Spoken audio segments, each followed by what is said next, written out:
Okay, so the next set of reactions we're going to look at are what we call single replacement reactions. Now what's happening here is just like how it sounds.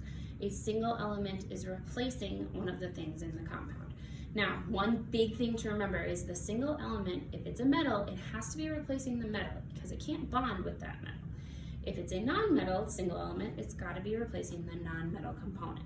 So we got to remember that so that we're not trying to do these ones incorrect. So we are going to look at two examples here.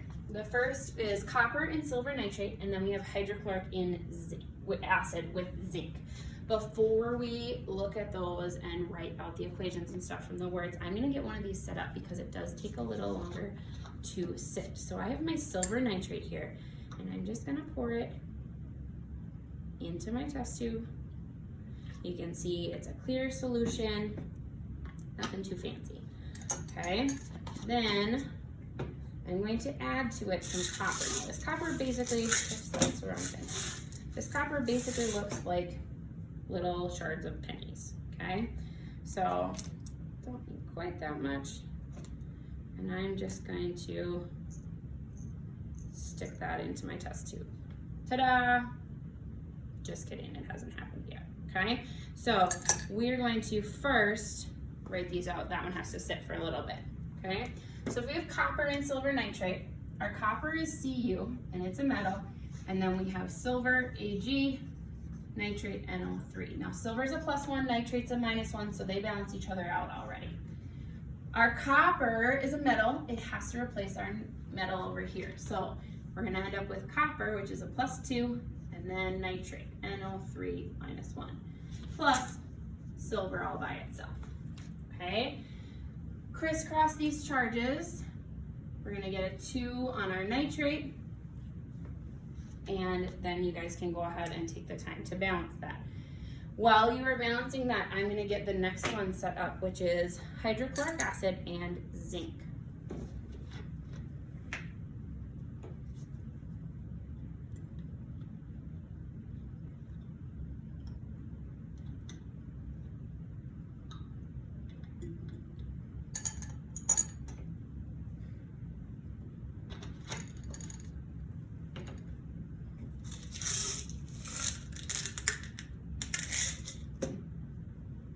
Okay, so hopefully as you balance that, you got a 2 here in front of silver nitrate and a 2 in front of the individual silver.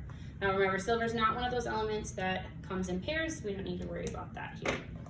Now, for hydrochloric acid and zinc, hydrochloric acid is kind of a special one in the way it's named. So its compound is HCl. We're gonna add zinc, which is Zn to it. Zinc is a metal. Hydrogen here is acting as the metal.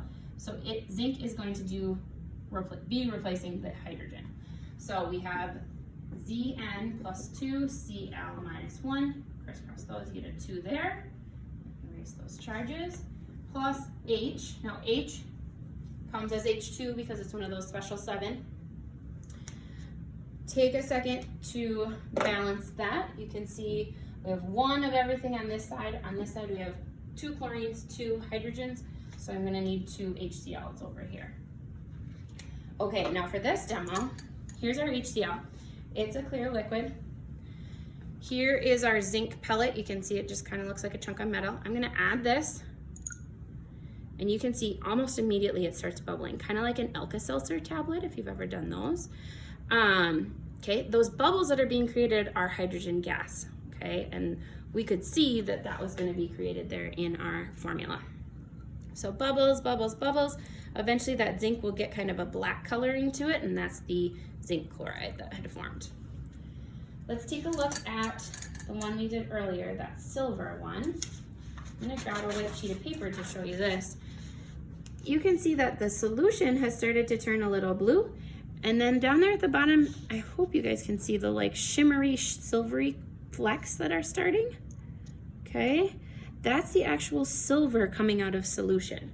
I'll show you one that I let sit for a little bit longer here. So the one that I let sit is on the left side of the video, right over here. You can see a lot more of that silver and then a lot bluer of a color.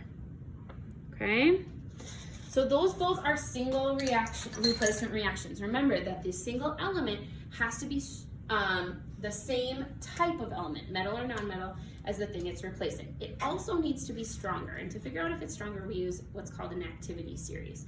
Now, the activity series, we look for the single element to be higher than the thing it's replacing. So if we look here, zinc is up here, hydrogen's down here, so it could do that replacing. Copper and silver, it can do the replacing. We cannot, however, go backwards in this because that's not going to work. Silver is not stronger than copper, it can't kick it up.